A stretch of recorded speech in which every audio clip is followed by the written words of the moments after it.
All right, so I am 4 days away from my due date and I'm still not really ready. So I'm going to wait to try these things out. But my last pregnancy, I was like ready to have a baby at 38 weeks. So that's when I started to try all of these things, or that's when I started to try what I thought was all of the things that you do when you're ready to get induced naturally. I really didn't want to have a chemical induction with pitocin or anything else. A little bit of background: at 41 weeks last time, because I was being pressured with my deadline of 42 weeks to give birth at the birth center, I had my membrane swept, my water broke. Contractions didn't start though, so in the end, I did have to get induced, which I really didn't want to do, and I had to get induced at 41 weeks rather than at least 41 plus 5. So I'm hoping that I can give you all of these other tips that will maybe help you have a baby sooner if you're ready, or just are approaching an impending induction date and you want to try to avoid that and go into labor as naturally as possible. So I'm going to share all of the things that I've learned that I tried last time or did not try last time, and will definitely try this time once I get to a point that I'm ready. Most likely that's going to be around 40 plus 5 where I'll sort of start, but I'm also not approaching an impending deadline because I'm not forced to this time where I'm giving birth. If you don't know who I am, my name's Allie. I'm a health and wellness coach. I focus on pregnancy and new moms. So please subscribe if you want to get updates on pregnancy stuff and new baby stuff and all that jazz. So here is my list of 10 things that I will definitely try when I am ready to pop this baby out once and for all. So number 1 is to take long walks. So try to incorporate hills, try to incorporate stairs if you can. Just walk around your neighborhood, walk around the parks, walk around wherever you can. If you need to rest, I know it can be really hard if your baby's already dropped and you can kind of feel the head almost in your pelvis with every step, but it really does help. It helps kind of push and put more pressure and incorporate more gravity into that area, and ultimately open the cervix more and allow baby to come down. One thing that I would say is avoid treadmills if you can. On treadmills, your gait pattern is actually the opposite. If for whatever reason you have to use a treadmill, put it on an incline, as inclined as it can go, but really try to walk more around town and outside, because you are also getting fresh air and sunshine and all that good stuff. Number 2 is to have sex. Semen is the most concentrated source of prostaglandins, which is what some induction drugs try to mimic because it helps to thin the cervix. 2 to 4 hours after sex, prostaglandin concentrations in cervical mucus were 10 to 15 times higher than normal. So have more sex. Your partner will probably also very much appreciate this, especially considering the fact there might be a time in the very near future where you don't have sex for many weeks. So it can make both of you guys happier. Number 3 is nipple stimulation. Nipple stimulation causes the release of oxytocin, and oxytocin stimulates contractions of the uterine muscles.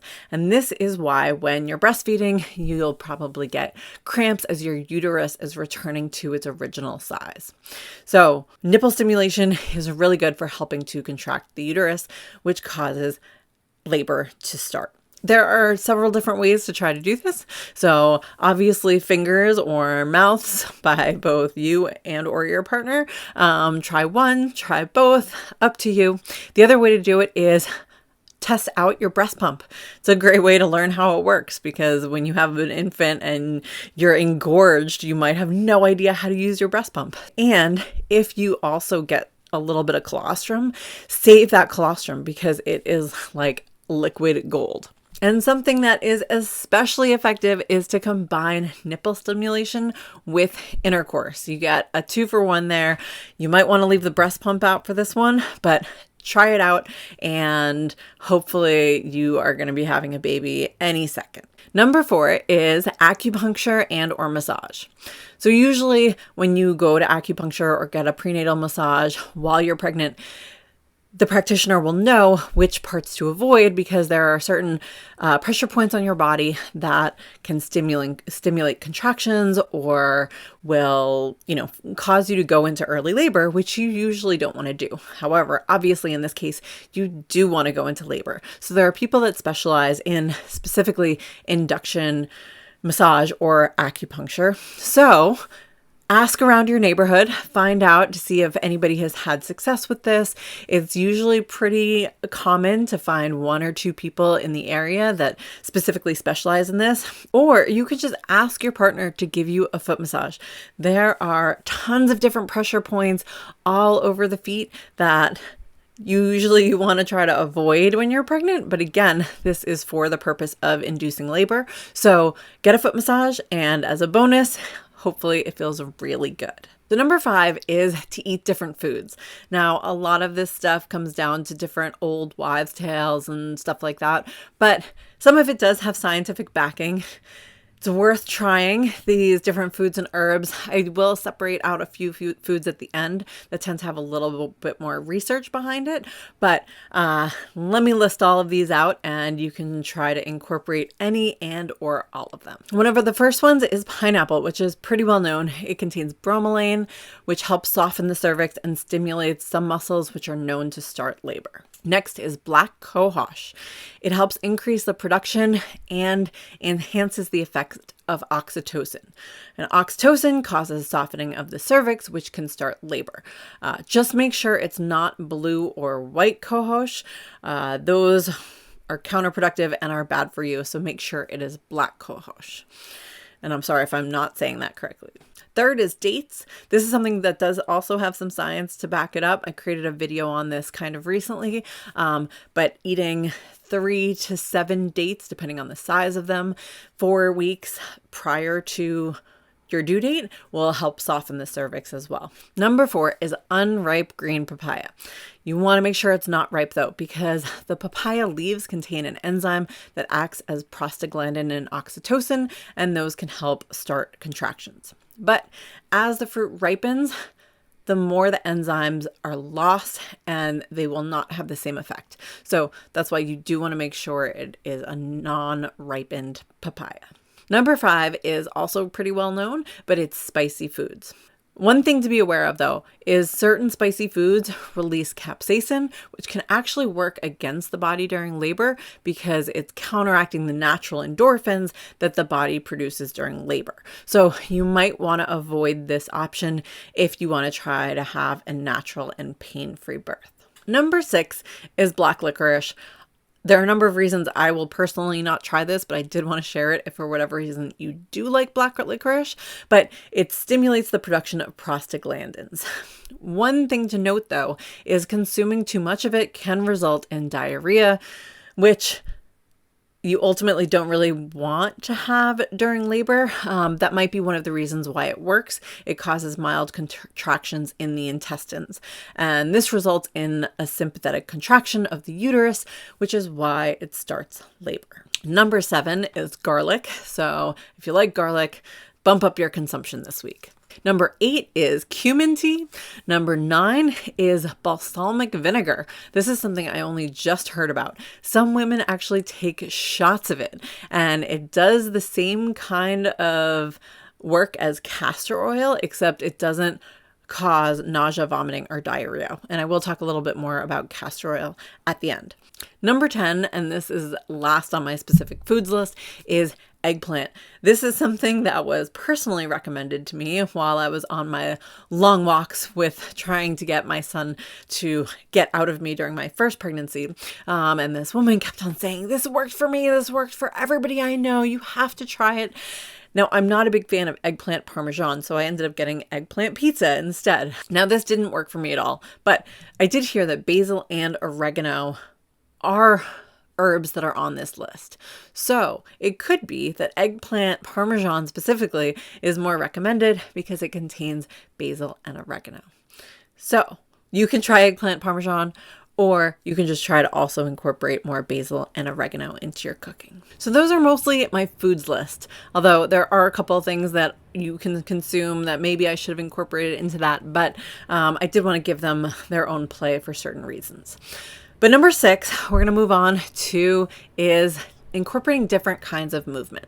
So last week I did a whole video on all the different stuff that you can do with an exercise ball, some of which are to induce labor, some of which are to, just how to use one during pregnancy and postpartum. But there are certain things that you can do with a birth ball or an exercise ball that will help basically use gravity in order to have the baby go further down into your pelvis, and the further down it is, the more likely it's going to use gravity to open up your cervix, which is what we want to do in order to encourage labor to start. So anything like, as I mentioned before, like walking or bouncing, squats, lunges, there are certain stretches you can do. The primary thing to avoid doing is, even if you want to spend the rest of your pregnancy relaxing on the couch watching TV, you do want to be wary of how you are sitting. Most of the time when you are laying on a couch, your pelvis is tucked and you are closing off the whole area that you want to try to keep open.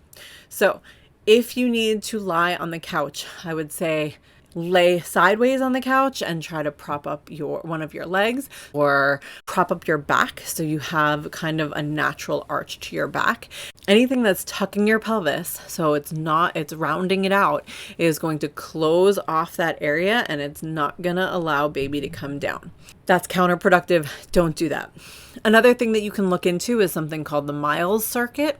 It gives you a couple different moves that you can do. I think it tells you to stay in each of these positions for 30 minutes at a time.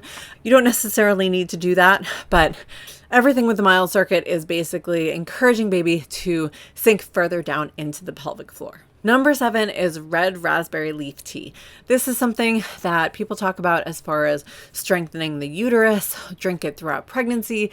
I am a big advocate for it, mainly because it's delicious, and why not, especially if it's healthy for the uterus and all other womanly things. But supposedly if you bump up your intake towards the end of your pregnancy, it will help to induce labor. So just something else to try. You can kind of bump it up to 3 to 4 teas a day and see what happens. Number 8 is essential oils. Now, I'm not a big essential oil person. I'm not the best person to talk about the different ways of using them, but I think they definitely have a place, and some of them smell amazing. So the 3 specific oils that are usually recommended to induce labor are clary sage, lavender, and rose oil. I will add a link to, something that has a little bit more further instructions. Again, this is not really what I tend to use a lot, but I did want to incorporate these, especially because a lot of scents do have powerful properties, and I wanted to let you know about them. Number 9 is evening primrose oil. It's known to help soften the cervix. So some people actually put it directly on the cervix, but it can also be ingested either in pill form, or you can kind of drink it. But it's up to you. That is something that midwives have recommended in the past. Definitely talk to your midwife or whoever is helping you with labor to see what their opinion is, but that is something on the list. Number 10, which is probably the most controversial, is to be induced with castor oil. It's been used to induce women for centuries. What it does is it basically acts as a laxative, and it starts labor because it's contracting your intestines, which ultimately also ends up contracting your uterus as well.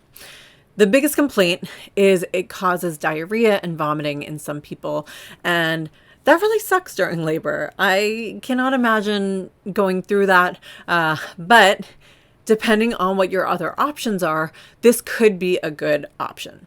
It is recommended to kind of eat during breakfast after you've slept a full night's sleep. Some people will add it to food or mix it with juice. I've heard that there's like something called a midwives tea that incorporates castor oil into it. Now, lately, I have seen a ton of different people saying that castor oil is the worst thing ever and you should never do that to induce labor. The claims are it causes fetal distress and it's causing the baby to pass meconium before birth. However, most scientific studies do show that using castor oil for induction is a safe option that does not result in a higher prevalence of these complications. The bigger downside, in my mind, is the idea that you might have vomiting and or diarrhea during labor, neither of which I want or is comfortable. Now, when it comes to castor oil, and this is again a completely personal choice, I would choose castor oil over other ways of inducing that hospitals will tend to do before they would ever recommend castor oil. So, for example, the stripping of membranes, I mentioned that earlier. That's what I did last time, and I did not have a good experience. Some people also find it very painful. I didn't find it painful at all, but it did cause me to have to take drugs. I don't want to take any drugs this time around. Other means that hospitals will usually do is use a Foley balloon, which kind of involves putting a balloon up there and encouraging your cervix to open. To me, that's much more invasive of a process than castor oil, so I don't want that.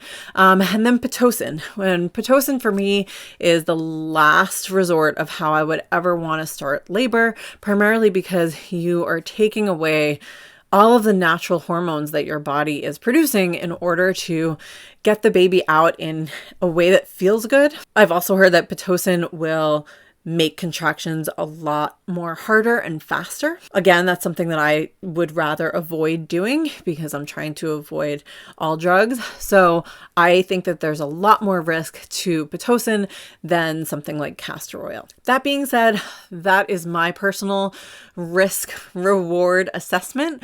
Obviously, you need to decide what works for you, and you're also limited by the choices that your birth team is allowing you to do. I do encourage everyone to try to work with their birth team to see what works for them. I would argue against trying to get medically induced unless there is a medical reason that you need to get induced. Try to push it as far as you can. Most places will at least go to something like 42 weeks, but these days I see people trying to induce at 38 and 39 weeks just for kicks.